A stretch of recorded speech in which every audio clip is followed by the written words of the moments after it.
ang Thai boxer na kalaban. ไปที่ชนะชัยครับนักพริ้วหรือเปล่าครับ Hinimatay na pala ito sa tindi ng pinsalang natamo.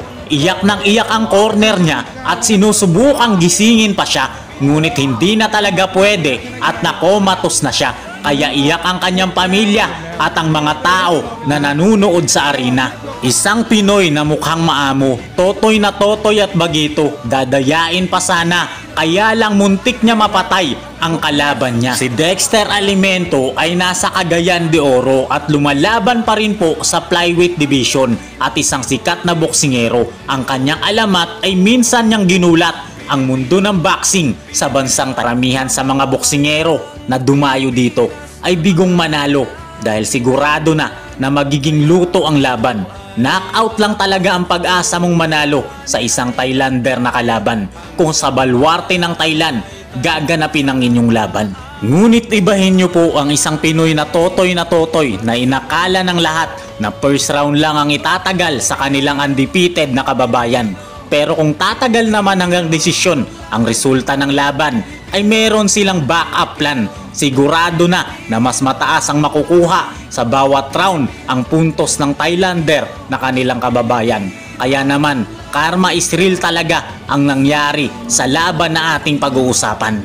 Araw ng Biyernes, January 29, taong 2016, sa Wing Chan Rai, bansang Thailand, dumayo ang ating kababayan na si Dexter Alimento na ang itsura ay totoy na totoy po ito.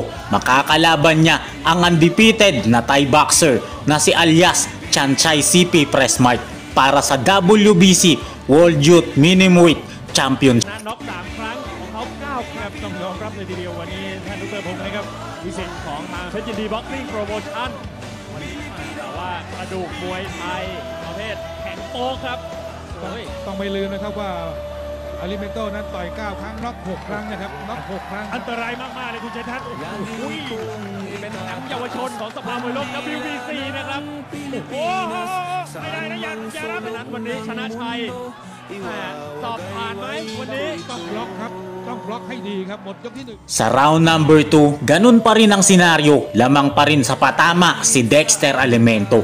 Lumalaban naman ang Thai pero mas malakas talaga ang kamao ng ating pambato. Puro sa ulo ang tinatamong patama ng kalaban nito.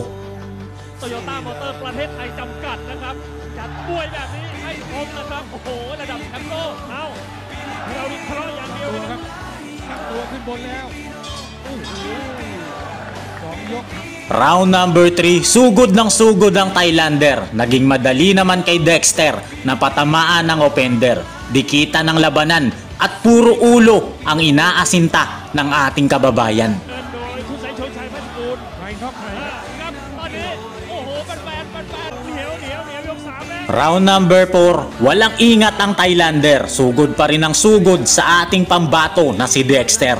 Habang maingat naman ang bagitong Pinoy at puro accurate ang patama niya sa boxer na Thailander. 8 ริ้วบนเวทียก4นะครับสำหรับคุณโตโยต้าหมด ไม่ว่าจะแกว่งขนาดไหนถ้าโดนนวดลำตัวมากๆเชื่อว่ามีแผ่วมียุบ Round number 5, magang magana ang mukha ng Thailander pero lumalaban pa rin kahit na palaging tinatamaan sa mukha ng ating pambato na si Dexter.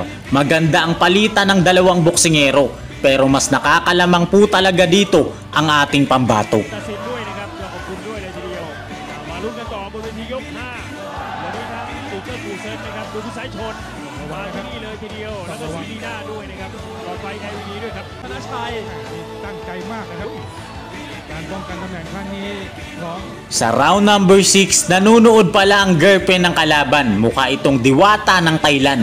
Kaya ang Thailander ay lalong ginaganahan na gustong tapusin ang laban. Kaya lang baliktad ang nangyari. Siya ang palaging tinatamaan ng Pinoy na ating kababayan. ขอบคุณตำรวจทางหลวงครับ โอ้โหวันนี้นี่แฟนมวยล้นหลามนะครับกับโลกแบบนี้ให้แฟนๆได้ชมกันครับธนชัยพี่เจริญพงษ์พันธ์อาหารจำกัด เริ่มจะบวกแล้วนะครับ Round number 7, unang sumugod ang Thailander. Gusto niyang durugin si Dexter. Ngunit ibang klaseng boksingero po ang Pinoy.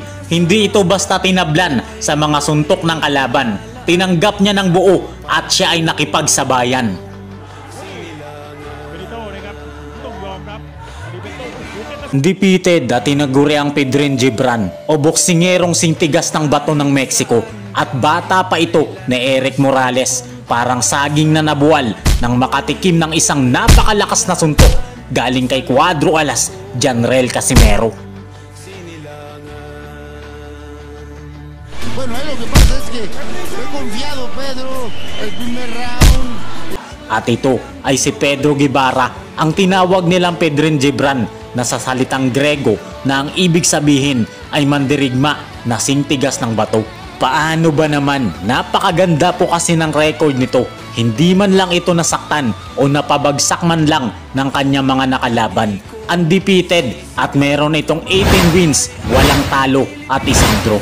Karamihan po sa kanyang mga nakalaban ay pinagapang niya lang naman sa ibabaw ng lona. At ito yung boksingero na tumalo sa rising star at undefeated na Pinoy na si Richard Claveras. Si Richard Claveras, mga kaibigan, ay tubong Negros Occidental.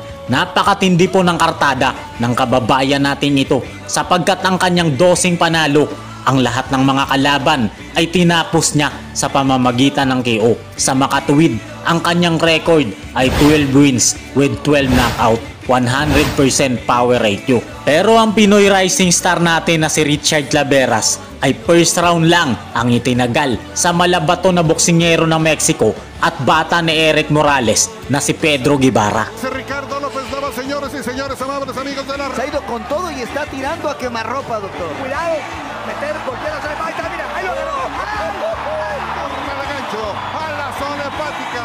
Raúl el ratón Macías, señoras y señores, se va impresionante. Hizo lo propio con Yagashi, ahora está haciendo con Claveras. Se clavó a Claveras sin duda alguna. Samantalang si Janrel Casimero naman ay katatapos lang ng panalo sa isang kontrobersyal na laban sa bansang Argentina. Laban kay Luis Alberto Lasarte.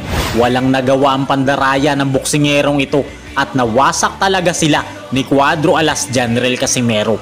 Pero kinuyog po si Casimero at ang kanyang kampo dito dahil sa kanyang panalo. Araw ng Sabado, August 4, taong 2012, dumayo ang ating kababayan na si Cuadro Alas Janrel Casimero sa Centro de Convenciones, Mazatlan, Sinaula, Mexico upang harapin ang bata ni Erik Morales na malabato ng boksingero ng Mexico na si Pedro Guevara. Main event po ang laban na ito at paglalabanan nila dito ang IBF Light Flyweight title na hawak ni Casimero at si Erik Morales din ang promoter sa